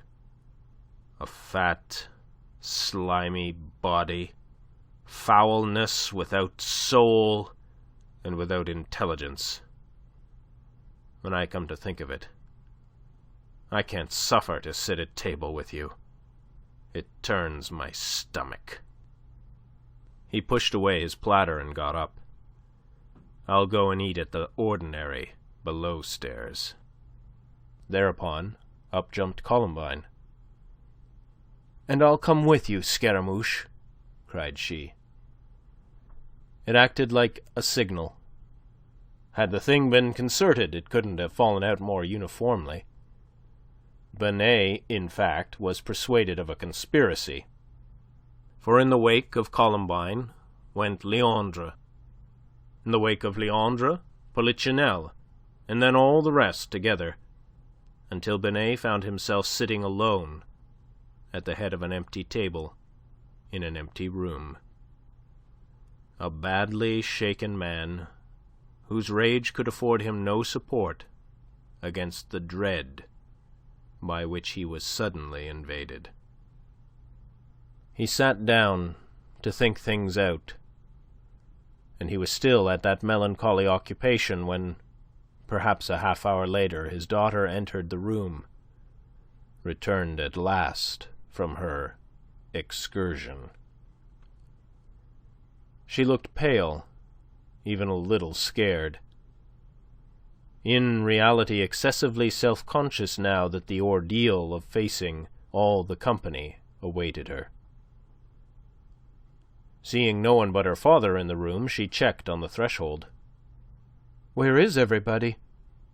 she asked, in a voice rendered natural by effort. Monsieur Binet reared his great head and turned upon her eyes that were blood-injected. He scowled, blew out his thick lips, and made harsh noises in his throat. Yet he took stock of her, so graceful and comely, and looking so completely the lady of fashion, in her long, fur-trimmed travelling coat of bottle green, her muff and her broad hat, adorned by a sparkling rhinestone buckle above her adorably coiffed brown hair. No need to fear the future, whilst he owned such a daughter. Let Scaramouche play what tricks he would. He expressed, however, none of these comforting reflections. "So you're back at last, little fool," he growled in greeting. "I was beginning to ask myself if we should perform this evening. It wouldn't greatly have surprised me if you had not returned in time. Indeed, since you have chosen to play the fine hand you held in your own way in scorning my advice, nothing can surprise me." She crossed the room to the table, and leaning against it, looked down upon him almost disdainfully. "I have nothing to regret," she said. "So every fool says at first. Nor would you admit it if you had. You are like that. You go your own way in spite of advice from older heads. Death of my life, girl! What do you know of men?" "I am not complaining," she reminded him. "No, but you may be presently, when you discover that you would have done better to have been guided by your old father. So long as your Marquis languished for you, there was nothing you could not have done with the fool. So long as you let him have no more than your finger-tips to kiss. Ah! Name of name! That was the time to build your future. If you live to be 1,000, you'll never have such a chance again, and you've squandered it. For what?" Mademoiselle sat down. "You're sordid," she said with disgust. "Sordid, am I?" His thick lips curled again. "I have had enough of the dregs of life, and so I would have thought of you. You held a hand on which to have won a fortune, if you had played it as I bade you. Well, you've played it, and where's the fortune? We can whistle for that as a sailor whistles for wind. And by heaven, we'll need to whistle presently if the weather in the troop continues as it's set in. That scoundrel Scaramouche has been at his ape's tricks with them. They've suddenly turned moral. They won't sit at table with me any more." He was spluttering between anger and sardonic mirth. "It was your friend Scaramouche set them the example of that. He threatened my life, actually. Threatened my life! Called me... but what does that matter? What matters is that the next thing to happen to us will be that the Binet troupe will discover it can manage without Monsieur Binet and his daughter. This scoundrelly bastard I've befriended has little by little robbed me of everything. It's in his power today to rob me of my troupe, and the knave's ungrateful enough and vile enough to make use of his power." "Let him," said Mademoiselle contemptuously. "Let him?" He was aghast. "And what's to become of us?"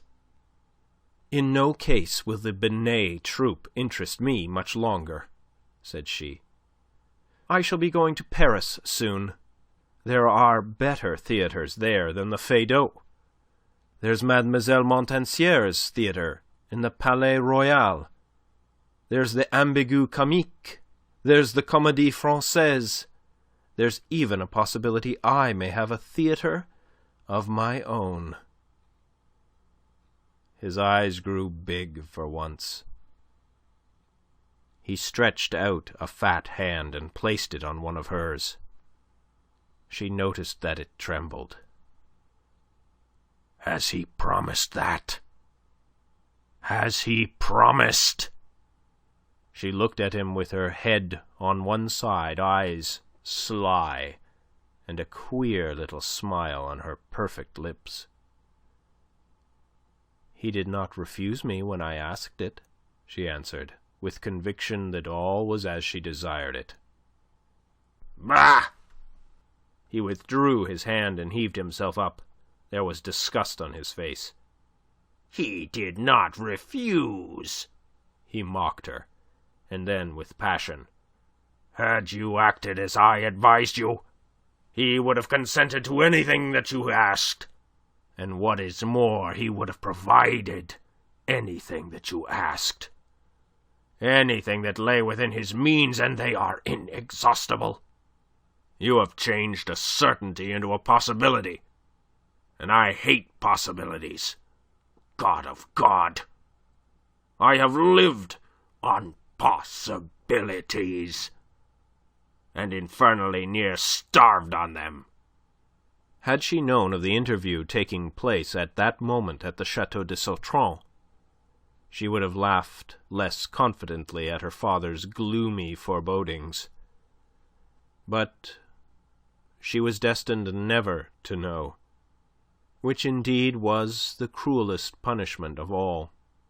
She was to attribute all the evil that of a sudden overwhelmed her, the shattering of all the future hopes she had founded upon the Marquis, and the sudden disintegration of the Binet troupe, to the wicked interference of that villain Scaramouche. She had this much justification that possibly, without the warning from M. de Sautron, the Marquis would have found in the events of that evening at the Theatre Feydeau a sufficient reason for ending an entanglement that was fraught with too much unpleasant excitement, whilst the breaking up of the Binet troupe was most certainly the result of Andre-Louis' work. But it was not a result that he intended or even foresaw. So much was this the case, that in the interval after the second act he sought the dressing-room shared by Polichinelle and Rhodomont. Polichinelle was in the act of changing. "I shouldn't trouble to change," he said. "The piece isn't likely to go beyond my opening scene of the next act with Leandre." "What do you mean?" "You'll see." He put a paper on Polichinelle's table amid the grease paints. "Cast your eye over that. It's a sort of last will and testament in favour of the troupe. I was a lawyer once. The document is in order. I relinquish to all of you the share produced by my partnership in the company." "But you don't mean that you're leaving us?" cried Polichinelle in alarm, whilst Rhodomont's sudden stare asked the same question. Scaramouche's shrug was eloquent. Polichinelle ran on gloomily. "Of course. It was to have been foreseen. But why should you be the one to go? It is you who have made us, and it is you who are the real head and brains of the troupe. It is you who have raised it into a real theatrical company. If anyone must go, let it be Binet. Binet and his infernal daughter. Or if you go, name of name, we all go with you." "Aye," added Rhodomont. "We've had enough of that fat scoundrel." "I had thought of it, of course," said Andre-Louis. "It was not vanity for once. It was trust in your friendship. After tonight, we may consider it again, if I survive." "If you survive!" both cried. Polichinelle got up. "Now, what madness have you in mind?" he asked. "For one thing, I think I am indulging Leandre. For another, I am pursuing an old quarrel." The 3 knocks sounded as he spoke. "There. I must go. Keep that paper, Polichinelle. After all, it may not be necessary." He was gone. Rhodomont stared at Polichinelle. Polichinelle stared at Rhodomont. "What the devil is he thinking of?" quoth the latter. "That is most readily ascertained by going to see," replied Polichinelle. He completed changing in haste, despite what Scaramouche had said, and then followed with Rhodomont. As they approached the wings, a roar of applause met them coming from the audience. It was applause and something else. Applause on an unusual note. As it faded away, they heard the voice of Scaramouche ringing clear as a bell. "And so you see, my dear Monsieur Leandre, that when you speak of the third estate, it is necessary to be more explicit. What precisely is the third estate?" "Nothing," said Leandre. There was a gasp from the audience, audible in the wings, and then swiftly followed Scaramouche's next question. "True, alas! But what should it be?" "Everything," said Leandre. The audience roared its acclamations, the more violent because of the unexpectedness of that reply. "True again," said Scaramouche. "And what is more, that is what it will be. That is what it is already. Do you doubt it?" "I hope it," said the schooled Leandre. "You may believe it," said Scaramouche, and again the acclamations rolled into thunder. Polichinelle and Rhodomont exchanged glances. Indeed, the former winked, not without mirth. "Sacred name," growled a voice behind them. "Is the scoundrel at his political tricks again?" They turned to confront M. Binet, moving with that noiseless tread of his. He had come up unheard behind them, and there he stood now in his scarlet suit of pantaloon, under a trailing bedgown, his little eyes glaring from either side of his false nose. But their attention was held by the voice of Scaramouche. He had stepped to the front of the stage. "He doubts it. But then this Monsieur Leandre is himself akin to those who worship the worm-eaten idol of privilege. And so he is a little afraid to believe a truth that is becoming apparent to all the world. Shall I convince him? Shall I tell him how a company of noblemen backed by their servants under arms, 600 men in all, sought to dictate to the third estate of Rennes a few short weeks ago?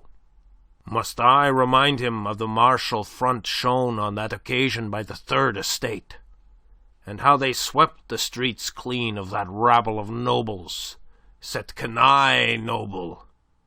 Applause interrupted him. The phrase had struck home and caught. Those who had writhed under that infamous designation from their betters leapt at this turning of it against the nobles themselves. "But let me tell you of their leader. Le pain noble de cette canaille, en bien le plus canaille de ces nobles. You know him, that one. He fears many things, but the voice of truth he fears most. With such as him, the eloquent truth eloquently spoken is a thing instantly to be silenced. So he marshalled his peers and their valetaille, and led them out to slaughter these miserable bourgeois who dared to raise a voice. But these same miserable bourgeois did not choose to be slaughtered in the streets of Rennes. it occurred to them that since the nobles decreed that blood should flow, it might as well be the blood of the nobles. They marshalled themselves to this noble rabble against the rabble of nobles, and they marshalled themselves so well that they drove Monsieur de la Tour d'Azyr and his warlike following from the field with broken heads and shattered delusions. They sought shelter at the hands of the Cordeliers, and the shavelings gave them sanctuary in their convent. Those who survived, among whom was their proud leader, Monsieur de la Tour d'Azyr. You have heard of this valiant Marquis, this great lord of life and death?" The pit was in an uproar a moment. It quieted again as Scaramouche continued. "Oh, it was a fine spectacle to see this mighty hunter scuttling to cover like a hare, going to earth in the Cordelier convent. Rennes has not seen him since. Rennes would like to see him again. But if he is so valorous, he is also discreet. And where do you think he has taken refuge, this great nobleman who wanted to see the streets of Rennes washed in the blood of its citizens, this man who would have butchered old and young of the contemptible canaille to silence the voice of reason and of liberty that presumes to ring through France today? Where do you think he hides himself? Why, here, in Nantes." Again there was an uproar. "What do you say? Impossible? Why, my friends, at this moment he is here, in this theatre, skulking up there in that box. He is too shy to show himself. Oh, a very modest gentleman. But there he is, behind the curtains. Will you not show yourself to your friends, Monsieur de la Tour d'Azyr, Monsieur le Marquis, who considers eloquence so very dangerous a gift? See, they would like a word with you. They do not believe me when I tell you that you are here." Now, whatever he may have been, and whatever the views held on the subject by Andre-Louis, Monsieur de la Tour d'Azyr was certainly not a coward. To say that he was hiding in Nantes was not true. He came and went there openly and unabashed. It happened, however, that the Nantais were ignorant until this moment of his presence among them.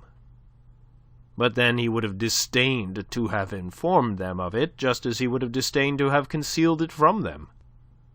Challenged thus, however, and despite the ominous manner in which the bourgeois element in the audience had responded to Scaramouche's appeal to its passions, despite the attempts made by Chabrillane to restrain him, the Marquis swept aside the curtain at the side of the box and suddenly showed himself, pale, but self-contained, and scornful as he surveyed first the daring Scaramouche, and then those others who at the sight of him had given tongue to their hostility.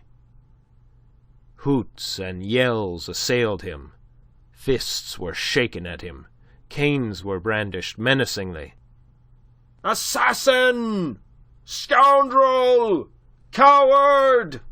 Traitor!"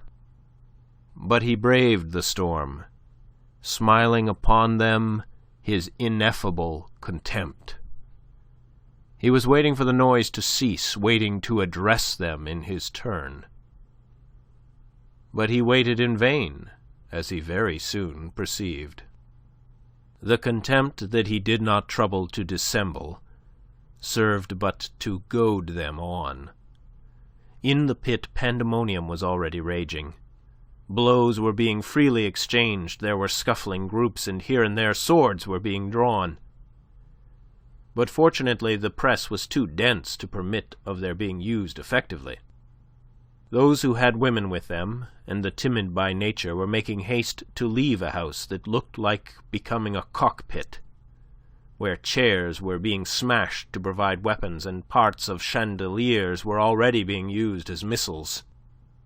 One of these, hurled by the hand of a gentleman in one of the boxes, narrowly missed Scaramouche where he stood, looking down in a sort of grim triumph upon the havoc which his words had wrought.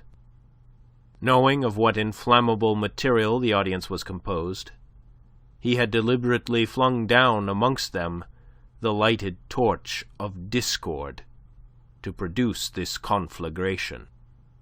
He saw men falling quickly into groups representative of one side or the other of this great quarrel that already was beginning to agitate the whole of France. Their rallying cries were ringing through the theatre. "Down with the canaille!" from some. "Down with the privileged!" from others. And then above the general din, one cry rang out sharply and insistently. "To the box! Death to the butcher of Rennes! Death to La Tour d'Azur, who makes war upon the people!" There was a rush for one of the doors of the pit that opened upon the staircase leading to the boxes. And now, whilst battle and confusion spread with the speed of fire, overflowing from the theatre into the street itself, La Tour d'Azur's box, which had become the main object of the attack of the bourgeoisie, had also become the rallying ground for such gentlemen as were present in the theatre, and for those who, without being men of birth themselves, were nevertheless attached to the party of the nobles. La Tour d'Azur quitted the front of the box to meet those who came to join him, and now in the pit one group of infuriated gentlemen, in attempting to reach the stage across the empty orchestra, so that they might deal with the audacious comedian who was responsible for this explosion, found themselves opposed and held back by another group composed of men to whose feelings Andre-Louis had given expression. Perceiving this, and remembering the chandelier, he turned to Leandre, who had remained beside him. "I think it is time to be going," said he. Leandre, looking ghastly under his paint, appalled by the storm which exceeded by far anything that his unimaginative brain could have conjectured, gurgled an inarticulate agreement. But it looked as if already they were too late, for in that moment they were assailed from behind. Monsieur Binet had succeeded at last in breaking past Polichinelle and Rhodomont, who, in view of his murderous rage, had been endeavouring to restrain him. Half a dozen gentlemen, habitués of the green room, had come round to the stage to disembowel the knave who had created this riot, and it was they who had flung aside those two comedians who hung upon Binet. After him they came now, their swords out, but after them again came Polichinelle, Rhodomont, Harlequin, Perrault, Pasquariel, and Basque the artist, armed with such implements as they could hastily snatch up, and intent upon saving the man with whom they sympathized in spite of all, and in whom now all their hopes were centered. Well ahead rolled Binet, moving faster than any had ever seen him move, and swinging the long cane from which Pantaloon is inseparable. "Infamous scoundrel!" he roared. "You have ruined me, but name of name you shall pay!" Andre-Louis turned to face him. "You confuse cause with effect," said he. But he got no further. Binet's cane, viciously driven, descended and broke upon his shoulder. Had he not moved swiftly aside as the blow fell, it must have taken him across the head and possibly stunned him. As he moved, he dropped his hand to his pocket, and swift upon the cracking of Binet's breaking cane came the crack of the pistol with which Andre-Louis replied. "You had your warning, you filthy pander!" he cried, and on the word he shot him through the body. Binet went down, screaming, whilst the fierce Polichinelle, fiercer than ever in the moment of fierce reality, spoke quickly into Andre-Louis' ear. "Fool! So much was not necessary. Away with you now, or you'll leave your skin here. Away with you!" Andre-Louis thought it good advice, and took it. The gentlemen who had followed Binet in that punitive rush upon the stage, partly held in check by the improvised weapons of the players, partly intimidated by the second pistol that Scaramouche presented, let him go. He gained the wings, and here found himself faced by a couple of sergeants of the watch, part of the police that was already invading the theatre with a view to restoring order. The sight of them reminded him unpleasantly of how he must stand towards the law for this night's work, and more particularly for that bullet lodged somewhere in Binet's obese body. He flourished his pistol. "Make way, or I'll burn your brains," he threatened them, and intimidated, themselves without firearms, they fell back and let him pass. He slipped by the door of the green room, where the ladies of the company had shut themselves in until the storm should be over, and so gained the street behind the theatre. It was deserted. Down this he went at a run, intent on reaching the inn for clothes and money, since it was impossible that he should take the road in the garb of Scaramouche.